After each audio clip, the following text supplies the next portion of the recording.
how to fix Instagram error problem.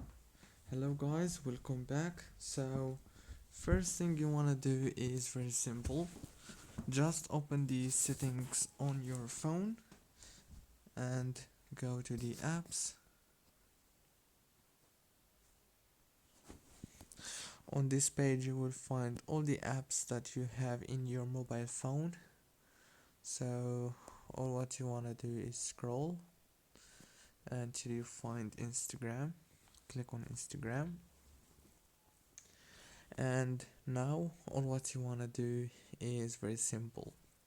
Click on permissions, make sure that all the permissions are enabled.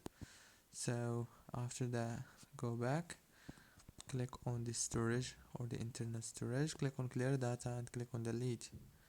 Go back into the settings, click on wireless and networks, enable the airplane mode for 20 seconds and disable it, and restart your phone. Don't forget to like, subscribe.